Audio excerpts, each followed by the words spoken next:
الحمد لله رب العالمين والصلاة والسلام على نبينا محمد وعلى آله وصحبه أجمعين أما بعد. On va commencer aujourd'hui l'étude de As-Sira an-Nabawiyya, c'est-à-dire la biographie du prophète, notamment par ce livre, Mukhtasar Siratin Nabi, donc un résumé de la biographie du prophète Muhammad sallallahu alayhi wa sallam, wa Sira Ashabihi al-Ashara, ainsi qu'une très concise biographie de ses 10 compagnons qu'il a promis au paradis, qu'Allah a promis au paradis. Cette biographie concise a été écrite par le cheikh Abdul Ghani al-Maqdisi. Al-Maqdisi car il était d'origine palestinienne, cependant qu'il a vécu une grande partie de sa vie à Damas, en Syrie, qui était un immense muhaddith, qui était parmi ses titres de gloire, le professeur du fameux Ibn Qudama al-Maqdisi, que je pense vous êtes nombreux à connaître, le fameux Ibn Qudama Sahib al-Murni, qui a écrit al-Murni dans le fiqh, notamment le fiqh Hanbali. C'est aussi le professeur d'Ad-Diya al-Maqdisi, vous connaissez peut-être Diya ud-Din al-Maqdisi, qui était aussi un muhaddith, qui a compilé les fameux al-Ahadith al-Mukhtara, qui a fait une compilation de hadith qui est aussi connue. Et Abdul Ghani al-Maqdisi, lui nous a fait ce livre-là. Il a fait un livre que vous connaissez encore plus que celui-là. Je pense que personne n'ignore ce livre-là. Il a fait Umdatul Ahkam. C'est lui l'auteur de Umdatul Ahkam. Qu'est-ce que Umdatul Ahkam? C'est un livre de ce qu'on appelle Ahadithul Ahkam, c'est-à-dire des ahadiths qui s'attellent à ne réunir que les jugements de la sharia. Al-halal wa al-haram, ou al-haram, comme on fait la prière, comme on fait as-sawm. Donc Umdatul Ahkam, qui est un livre très connu, très expliqué par nos chouyours, c'est l'œuvre de Abdul Ghani al-Maqdisi rahmatullahi alayhi.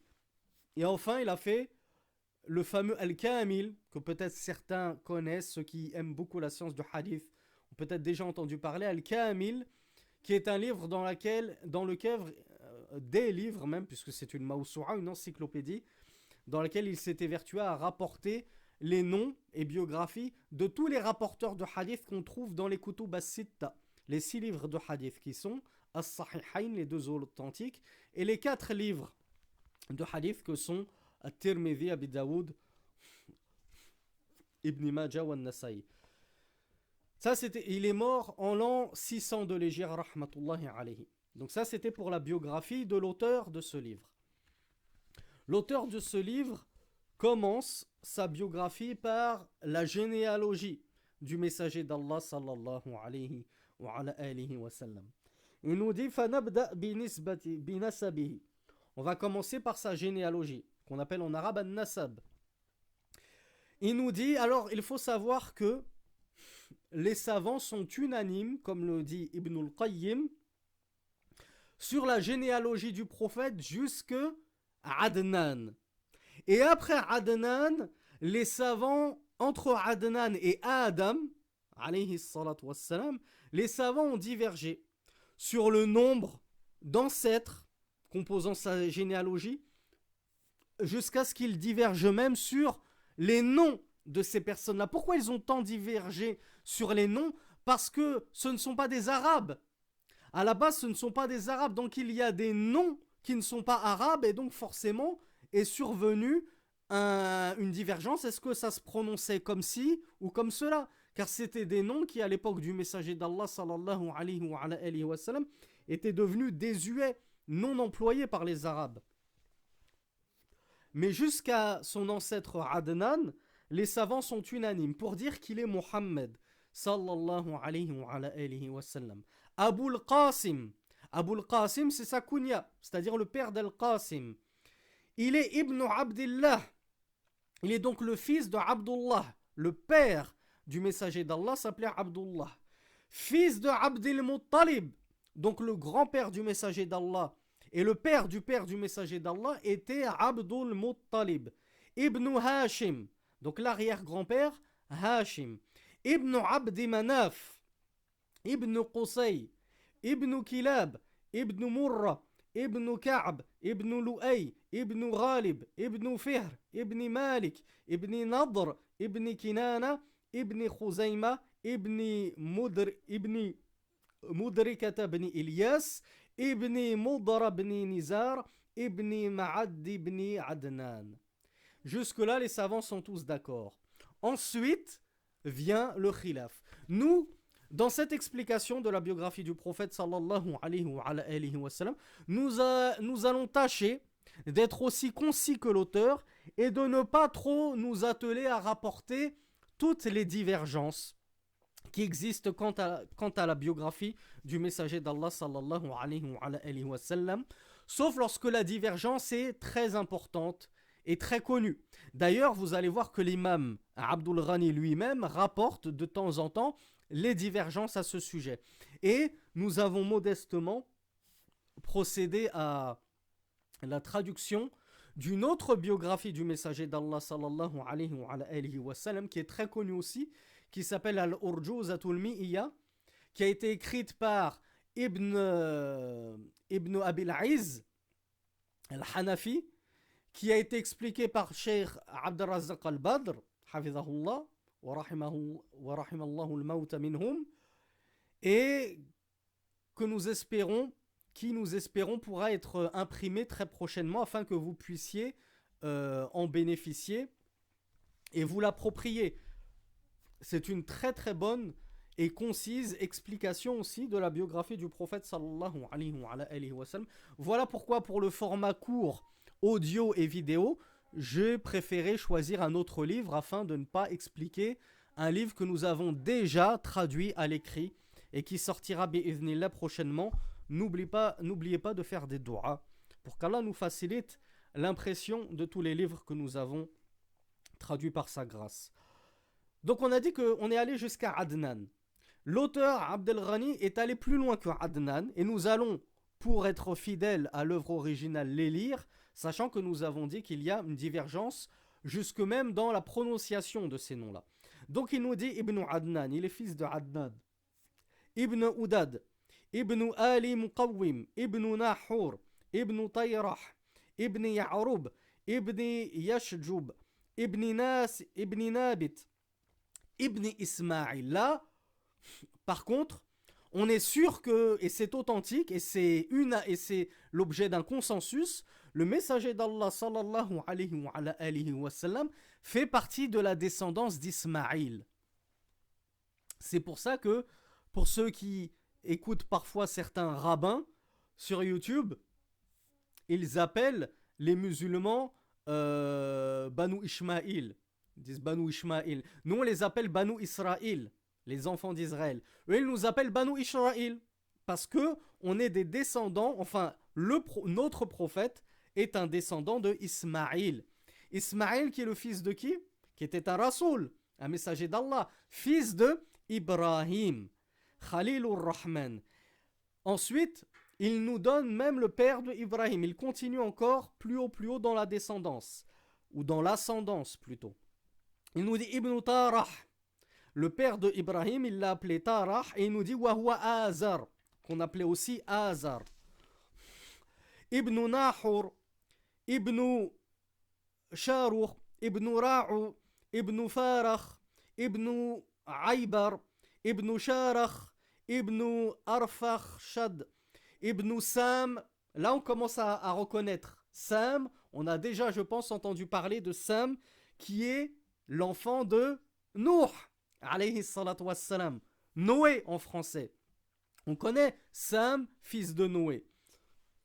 Donc le messager d'Allah serait de la descendance de Sam, fils de Noé. Ibn Lamak, le père de Noé, Lamak, fils de Matou Sharach, Ibn Khanour. Excusez-moi si c'est des noms difficiles à prononcer, mais ce ne sont pas des noms qu'on a coutume d'entendre et de prononcer. Wahwa Idris. Alors là, le Cheikh Abdel Ghani a fait son propre tarjih, puisque je vous rappelle qu'il était muhadith et il était aussi historien, puisque c'est Sahibul Kamil, fi tarikh Ruwat al-Hadith. Il nous dit que le père de l'un des ancêtres de Nuh, c'était Khanour.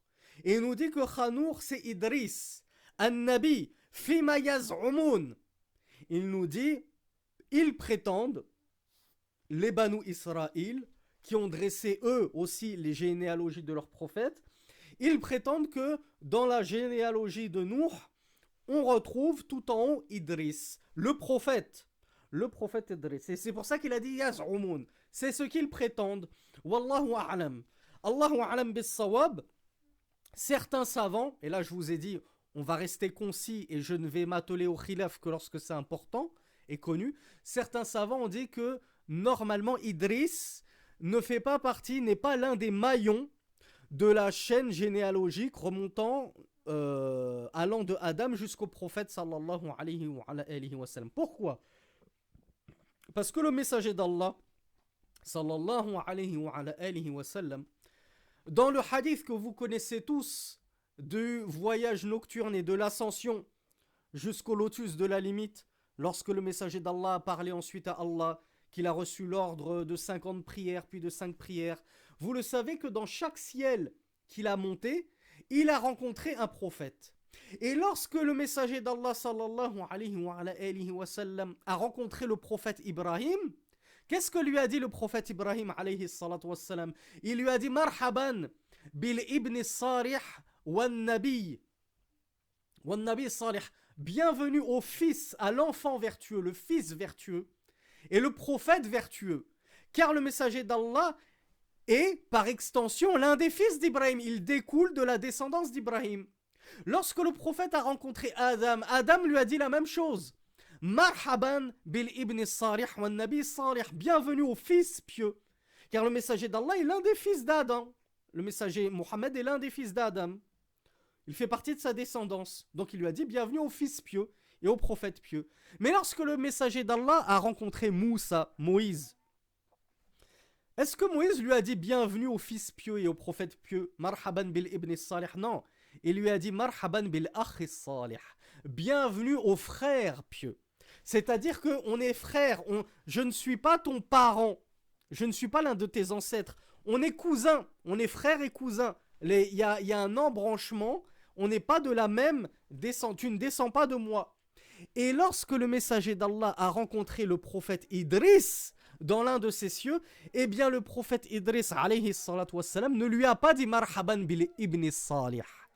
Il lui a dit, comme a dit Moïse, Moussa, marhaban bil akhi salih. Et c'est sur cela, et c'est sur cette preuve que se basent certains savants pour dire que Idris ne fait pas partie de la généalogie du prophète. Sinon, il aurait dit, comme l'a dit Ibrahim et Adam, les parents du messager d'Allah. Et il aurait dit, marhaban bil ibn salih, bienvenue au fils pieux.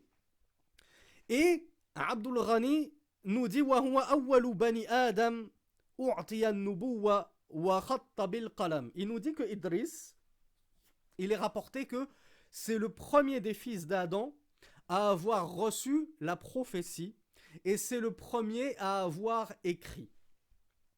Ensuite, il remonte encore plus haut, après s'être arrêté à Idris, il nous dit Ibn Yarda, Ibn Mahlil, Ibn Qaynan, Ibn Yanish, Ibn Shith. Et là, vous avez sûrement entendu parler de Shith, qu'en français, on appelle Seth, S-E-T-H, Seth. Ibn Shith, Ibn Adam, Seth, fils d'Adam. Adam, père de l'humanité, alayhi salatu wassalam. هذا النسب ذكره محمد بن إسحاق ابن يسار المدني في إحدى الروايات عنه. Il nous dit ça, c'est la généalogie qu'a rapporté Muhammad ibn Ishaq. Il nous dit وإلى عدنان متفق على صحته من غير اختلاف فيه. Il n'y a aucune divergence quant au fait que le messager d'Allah remonte jusqu'à Adnan selon la généalogie que nous venons de donner.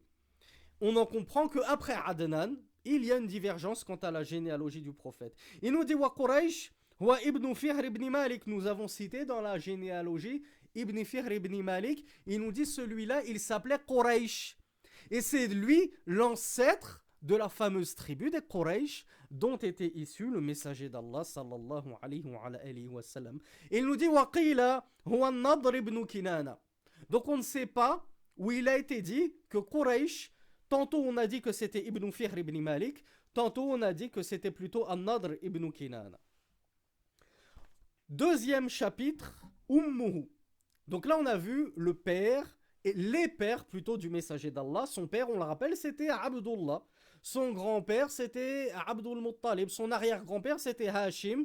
Et ainsi de suite, on est remonté jusqu'à Adam. Ensuite, sa mère. Quelle est la généalogie de sa mère? Qui était sa mère? Comment s'appelait sa mère? Sa mère, Rasulillah, nous dit le cheikh, Amina. Yani ismuha Amina.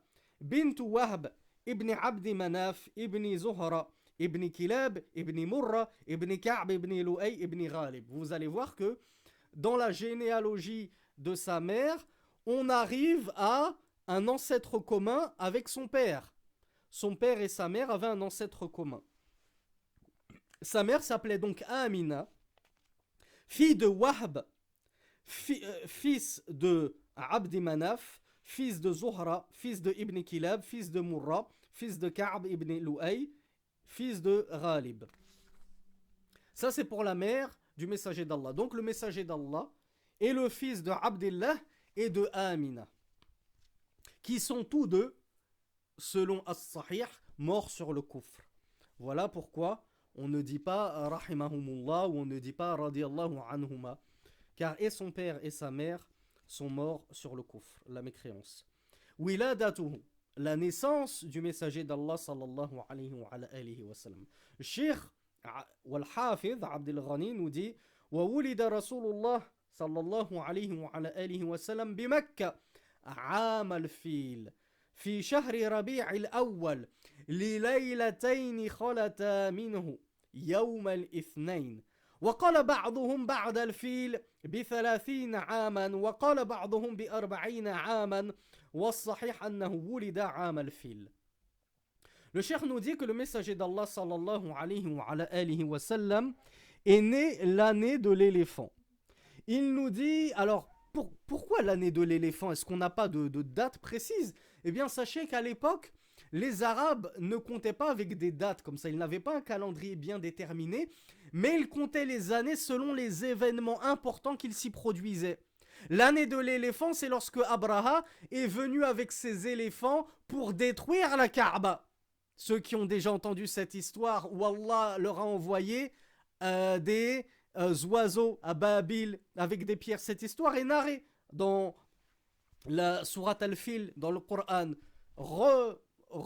Je vous renvoie au tafsir de ce verset pour en connaître plus sur l'événement de Al-Fil, l'année de Al-Fil, comment Allah Azza wa Jalla a humilié Abraha qui avait voulu, comment dire, profaner la Kaaba, la maison sacrée d'Allah subhanahu wa ta'ala. Eh bien, Rasulullah est né cette année-là.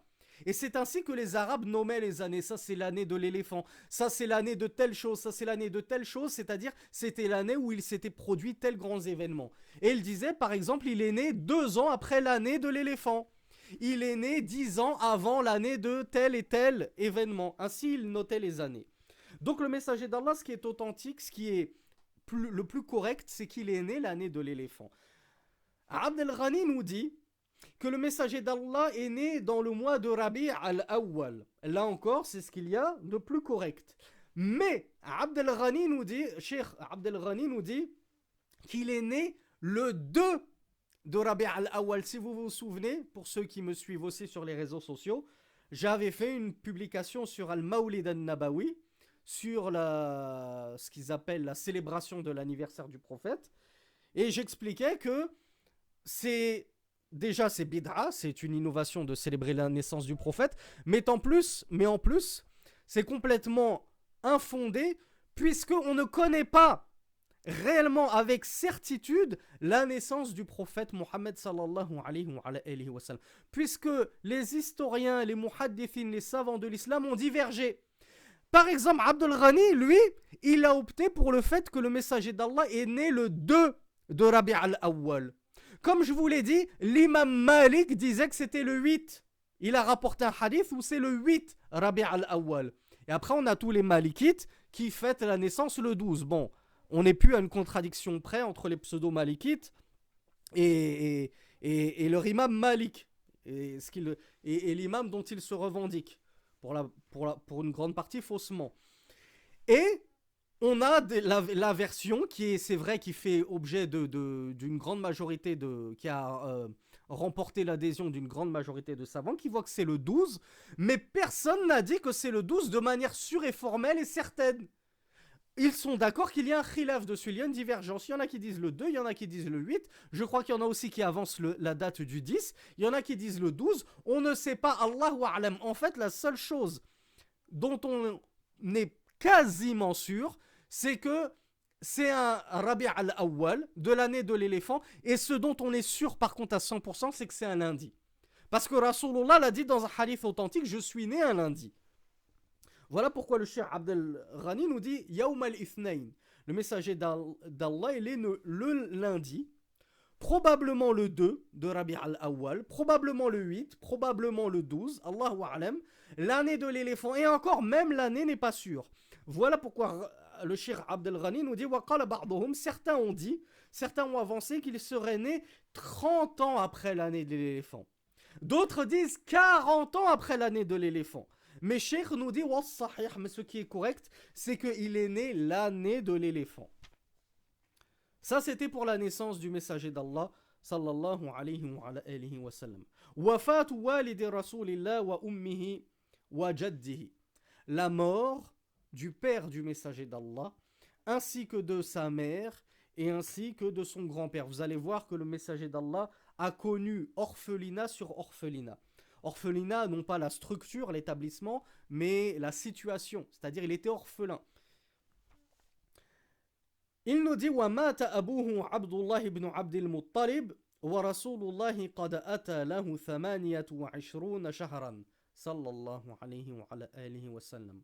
Il nous dit que le messager d'Allah sallallahu alayhi wa alayhi wa sallam n'avait que 28 mois. C'est quoi 28 mois? 2 ans et 4 mois. C'est tout petit. Il venait juste de sortir de son état de nourrisson. 2 ans et 4 mois, à 2 ans et 4 mois, le messager d'Allah sallallahu alayhi wa sallam a connu la perte de son père Abdullah, fils de Abdul Muttalib. وقال بعضهم مات أبوه وهو ابن 7 أشهر. Il nous dit, certains avancent que son père est mort lorsque le messager d'Allah n'avait que 7 mois. وقال بعضهم مات أبوه في دار النابغة وهو حمل. Et je vous le dis, c'est l'avis de la majorité et c'est l'avis le plus correct, wallahu a'lam. L'avis que Cheikh, et vous voyez, Abdel Ghani ne l'a pas avancé en première position, cet avis. Donc ça ne veut pas dire que les avis que nous donne Cheikh sont forcément les plus corrects. C'est son avis à lui, c'était son ijtihad, il sera récompensé, incha'Allah, pour son ijtihad. Et il a eu l'intégrité de nous rapporter quand même les divergences les plus importantes. Il nous dit la troisième divergence, c'est qu'il a été dit que le père du messager d'Allah est mort dans la maison d'un Nabira alors que le messager d'Allah était encore un fœtus dans le ventre de sa mère. C'est-à-dire que lorsque le messager d'Allah a vu le jour et sorti du ventre de Amina, son père était déjà mort. وَقِيلَ مَاتَ بِالْأَبْوَى بَيْنَ مَكَّةَ وَالْمَدِينَةِ. Et il a été dit qu'il serait mort entre Al-Abwa, qu'il est mort dans la région qui s'appelle Al-Abwa, qui se situe entre la Mecque et Médine. Mais ce qui est vrai, c'est que ça, c'était plutôt le cas de sa mère. Comme on le voit dans l'autre biographie que j'ai traduite, Al-Urjuzatul Mi'iyya, on voit que c'est ça l'avis le plus correct. C'est que c'est sa mère qui est morte à Al-Abwa, entre Médine et la Mecque. Quant à son père, l'avis le plus correct, c'est qu'il est mort alors que Rasulullah n'était encore qu'un fœtus dans le ventre de sa mère. وقال أبو عبد الله الزبير ابن بكار الزبيري توفي عبد الله بن عبد المطلب بالمدينة ورسول الله صلى الله عليه وعلى آله وسلم ابن شهرين. Et il a été dit enfin, dernière divergence, que le messager d'Allah aurait eu 2 mois lorsque son père serait mort à Médine. وماتت أمه. Quant à sa mère, elle est morte. وهو ابن 4 سنين. Tandis que le messager d'Allah n'avait que 4 ans. Vous voyez un peu? L'avis le plus correct, c'est que le prophète, son père est mort alors qu'il n'était encore qu'un fœtus. Il n'a jamais connu son père. Quant à sa mère, elle est morte alors que le messager d'Allah sallallahu alayhi wa sallam n'avait que 4 ans. Donc il a très peu connu ses parents. Et on va le voir, sa mère, après sa mort, qui est-ce qui a recueilli le prophète? C'est son grand-père. Jadduhu, c'est son grand-père, Abdul Muttalib. C'est lui qui a recueilli le prophète. Eh bien, son grand-père est mort, Wahwa ibn Thamani Sinin, alors que le messager d'Allah n'avait que 8 ans. C'est-à-dire qu'à l'âge de 8 ans, le prophète, il avait déjà perdu son père. Il avait perdu sa mère.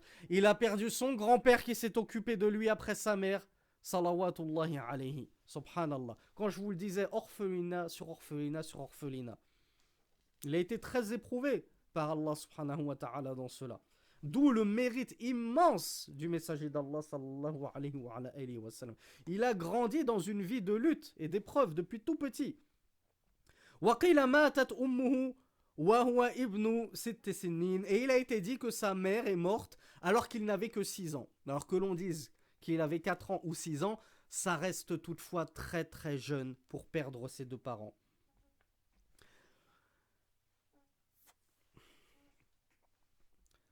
Rida'uhu, l'allaitement du messager d'Allah. Pourquoi l'allaitement du messager d'Allah? Et on va voir que le messager d'Allah a eu des mères de lait, des nourrices qu'il allaitait. Comment ça se fait? Pourquoi sa mère ne l'a pas allaité alors qu'on a vu que sa mère, il l'avait perdue soit à 4 ans, soit à 6 ans. Donc dans tous les cas, elle a eu le temps de l'allaiter. Parce que c'était la coutume des Arabes que des nourrices de Al-Badiya, les bédouins qui étaient loin de la ville et qui avaient gardé une langue arabe pure, qui ne s'était pas corrompue dans les dédales de la ville, et surtout qui étaient dans la campagne où l'air était pur, où il faisait bon vivre, contrairement aux villes très peuplées. Il était connu que les nourrices venaient dans la ville, et les nourrices de la campagne donc venaient en ville pour prendre des enfants pour les allaiter, pour qu'ils grandissent et aient une constitution solide.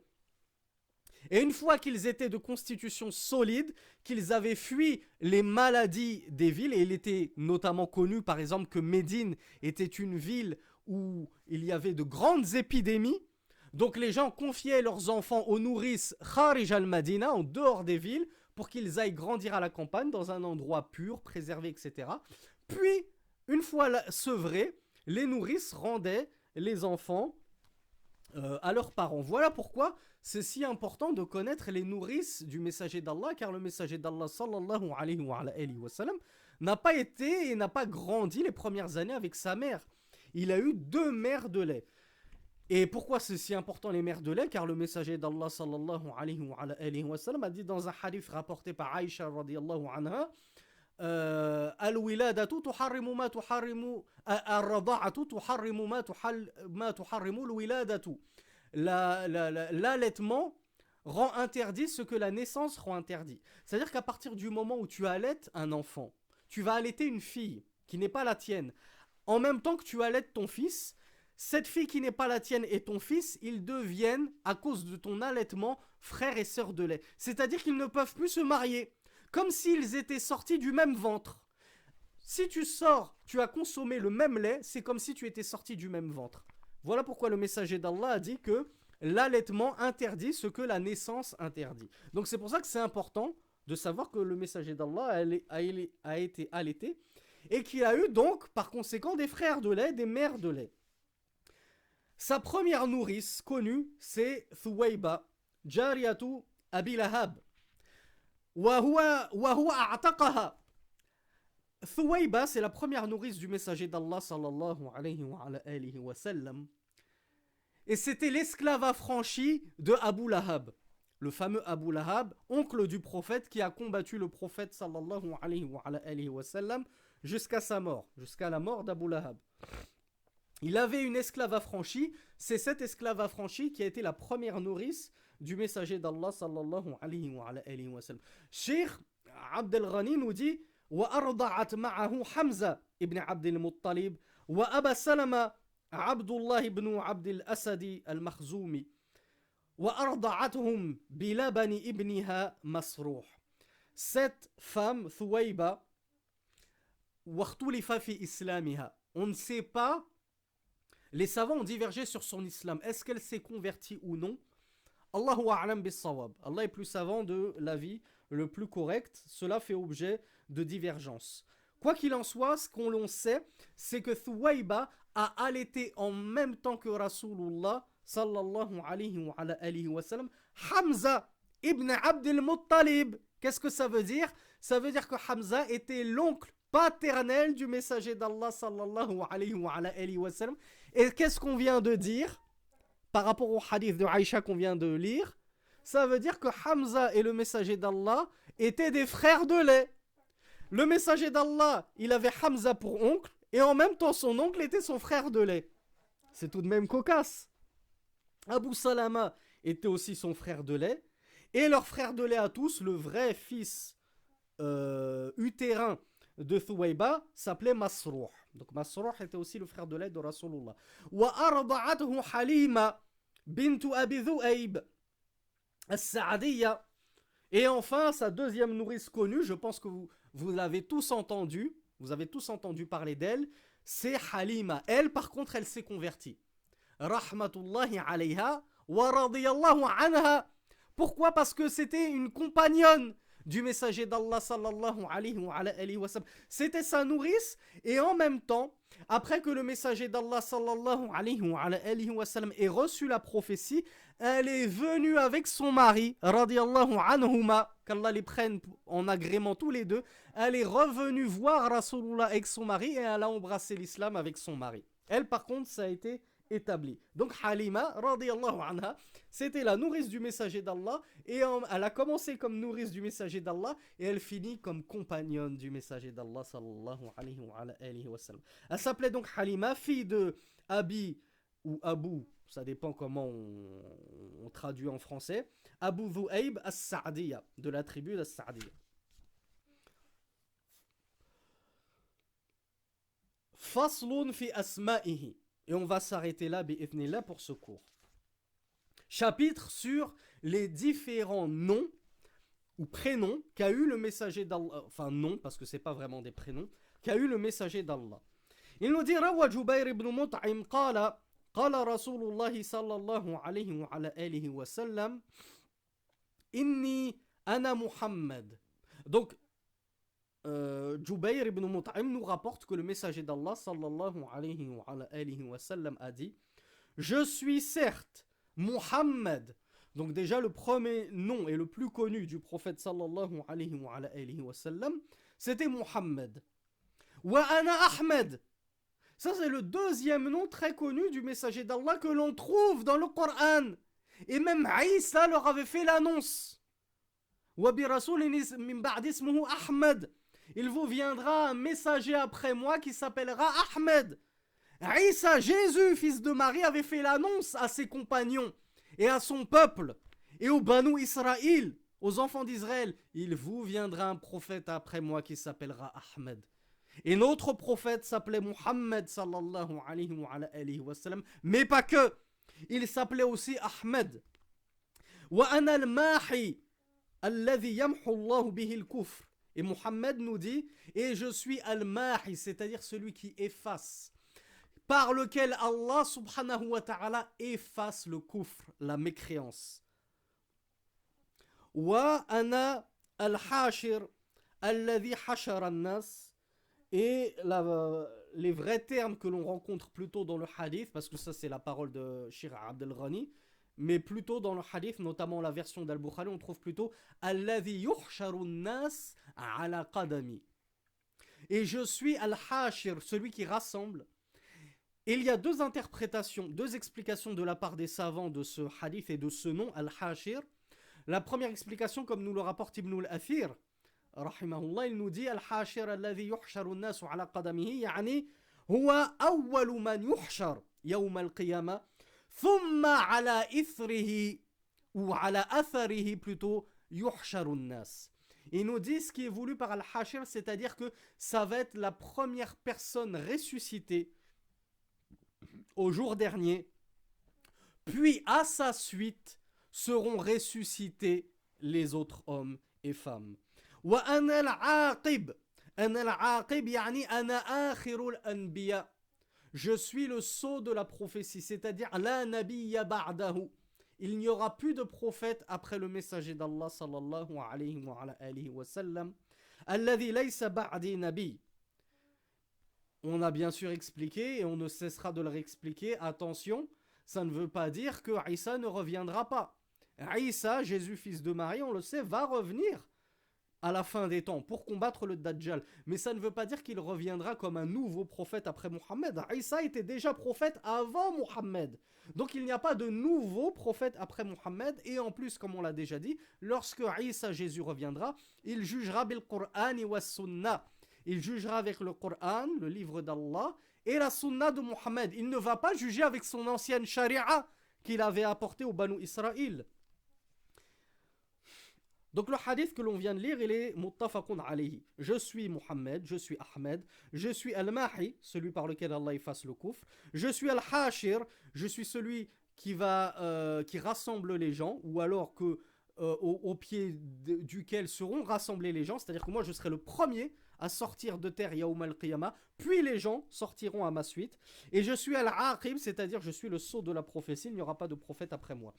Wa rawa Abu Musa عبد الله بن قيس قال سمى لنا رسول الله صلى الله عليه وعلى آله وسلم نفسه أسماء منها ما حفظنا فقال أنا محمد وأنا أحمد وأنا المقفي ونبي التوبة ونبي الرحمة وفي رواية قال ونبي الملحمة وهي المقتلة Donc Abu Musa, Abdullah ibn Qais nous dit: le messager d'Allah sallallahu alayhi wa sallam nous a nommé lui-même certains de ses noms. Nous en avons retenu certains, parmi lesquels il y a qu'il a dit: je suis Muhammad, je suis Ahmed, je suis Al-Muqaffi. Ma ma'na Al-Muqaffi yani ana akhirul anbiya. Je suis le sceau de la prophétie, je suis le dernier de tous les prophètes. Wa ana nabiyyu tawbah. Je suis le prophète du repentir. Je suis venu pour vous appeler au repentir et pour qu'Allah vous pardonne vos péchés et accepte votre repentir et vous fasse passer de la mécréance à la foi. Wa ana nabiyur rahma, je suis aussi le prophète de la miséricorde. Et ce hadith, on le trouve dans le recueil authentique de Muslim. Et dans une version de ce hadith, il y a un ajout qui se trouve chez l'imam Ahmed, où il dit: wa ana nabiyul malhama.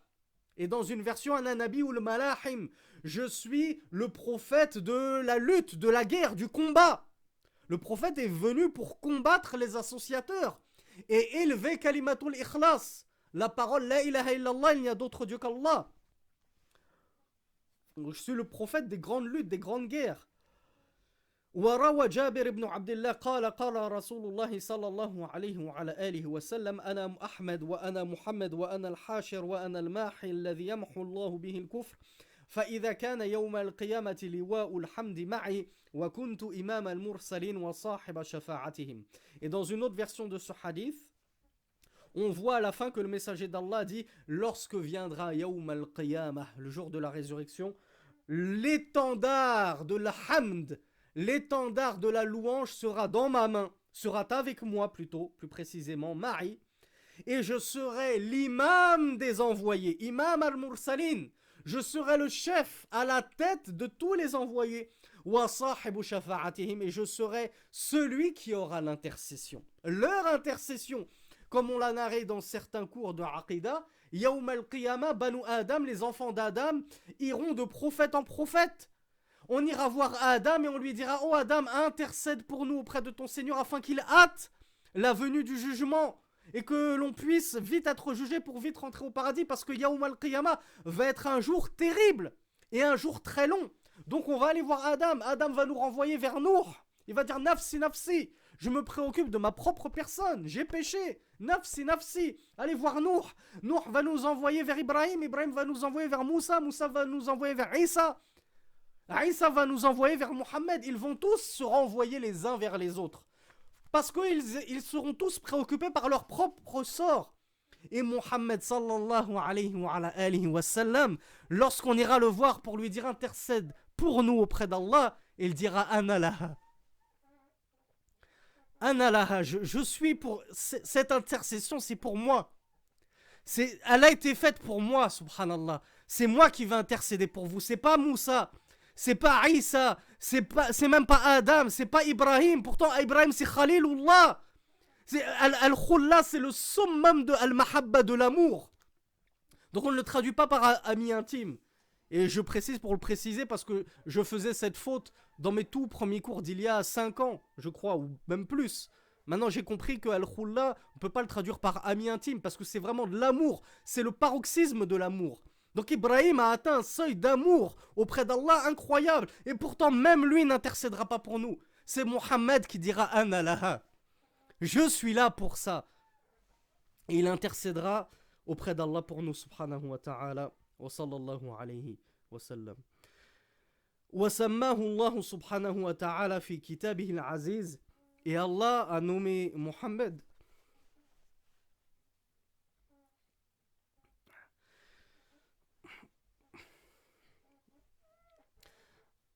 Allah a nommé Mohammed dans son livre. Il l'a aussi appelé par certaines caractéristiques, il l'a nommé par certaines caractéristiques. Parmi celles-ci, Bashiran wa Nadhiran, celui qui fait la bonne annonce et celui qui avertit, comme on le trouve dans Surat Al-Baqarah. Il l'a aussi appelé Raouf, celui qui est plein de compassion, qui est compatissant, comme dans Surat Tawbah, verset 128. Il l'a aussi nommé Rahim, miséricordieux, comme dans Surat Tawbah, verset 128. Et il l'a aussi décrit comme étant Rahmatan lil alamin, une miséricorde pour les mondes, comme dans la Sourate Al-Anbiya, les prophètes, verset 107.